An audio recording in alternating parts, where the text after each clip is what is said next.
Captain Underpants. In the year he made it into a list of the top 100 books for children, the series also became the most banned books in America. Don't you love that country? Like it or not, Captain Underpants got young boys back into reading, back into books, the stories appealing to even the most reluctant of readers. Author Dav Pilkey created the series and joins me now. Dave, good morning to you. Good morning, Paul. How many people call you Dav? A lot. I get that a lot, yeah, because the E is missing off my first name. Have you taken all of the spellings in your book from Pizza Hut?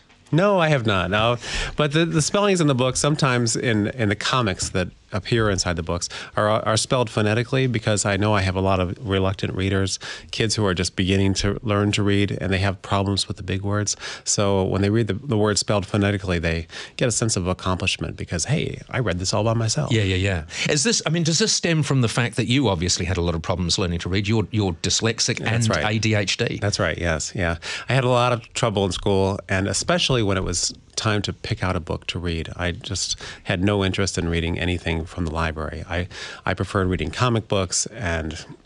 Do you have Mad Magazine in New Zealand? Yes. Yeah. Yes. Well, not anymore, I don't think, but it was very big when I was growing up. Okay, yeah. So that was the kind of thing I liked to read. So the thing that I just am so impressed about with your story is Captain Underpants came out of your mind when you were a young, dyslexic, tortured boy at school. And yet you parlayed this into an international bestseller. Can you remember the time when you thought, I'm going to get serious about this character who's been keeping me company in my own head, and I'm going to turn this into my living?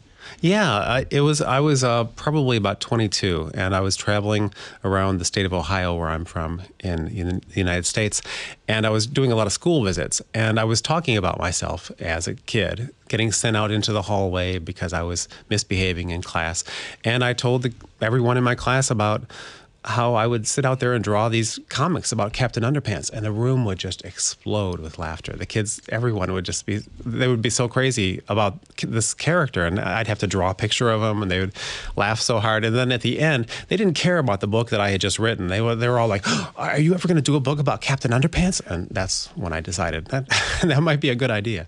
Have you met many people personally who have said to you, because anecdotally we know there are tens upon tens, hundreds of thousands of them, who've said to you, the only reason we read now is because of Captain Underpants? I hear that every day from children, from parents. In fact, I was just at the Auckland Writers Festival yesterday, and there were parents who came up with tears in their eyes that said that, my kid wouldn't be reading today if it weren't for Captain Underpants, that they refused to read until they saw that book, and that one positive experience with Captain Underpants opened up a world of literacy for them. How can you live in a country where this is the most banned book? It's tough. Yeah, I don't know. I'm not really sure. I try not to focus on the haters. Why is it banned? That's a good question, because there's no profanity in the books. There's no sex. There's no more violence. There's underpants. There is underpants, yeah. And apparently that's very controversial. And I don't know why. But seriously, is that what it is? It's just the basic underpants that... Yeah, and there's some, there are robots that are shaped like toilets in a couple of the books. No, and I didn't realize that. That is truly shocking. I know, that's very offensive, I know, yeah. I don't know, we're still a bit of a puritanical country, I think, at heart. How does it feel to be an idolized author by generations?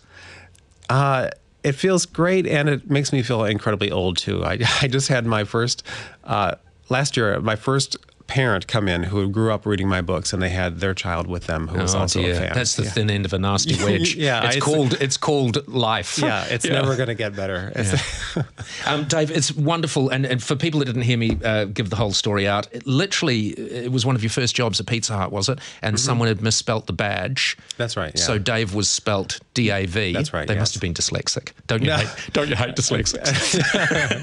and so you decided just to run with it for the rest of your life. I'm not sure that was my decision. I think everyone, all the people I worked with started calling me Dav, and so it just kind of stuck. That's fantastic. Dave, thank you so much for joining us. Thank you, Paul. And obviously the books are just available everywhere, but you don't need to buy them because Dave is already very, very rich. It's 11.